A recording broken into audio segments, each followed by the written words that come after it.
I'm the ghost of Carrie Nation.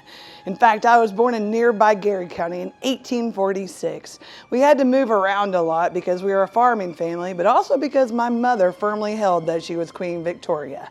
This ended her up in an asylum in Missouri, where she sadly passed. Now, by my drinking age of 21, I decided to marry a man named Charles Gloyd. He was a doctor, but sadly a raging alcoholic. We had one daughter together, Charlene, and he died shortly after her birth.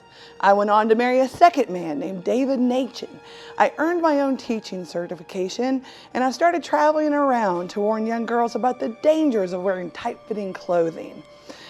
Now, in 1900, God came to me in a vision.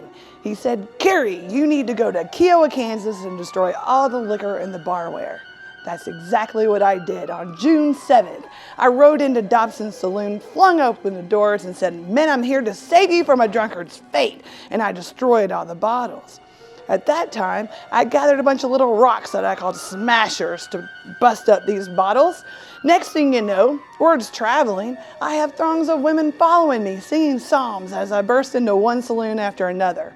My husband David said to me, "You get a lot more done if you used a hatchet." I told him that was the smartest thing he's ever said to me, and I divorced him shortly after. Bars across the nation are terrified. They start carrying signs that say, "All nations welcome, except for Carrie." Well, all things were going great. I was the face of the women's temperance movement until President William McKinley was assassinated. And I guess I went too far, saying he got what he deserved. He was a secret drinker. That's when I entered an asylum, just like my mother. Now, my childhood home is where one of my favorite haunting places around here for sure.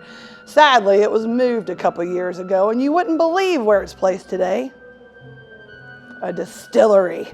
All Nations Distilling, in fact, whose label reads, "All nations welcome, except for Carrie."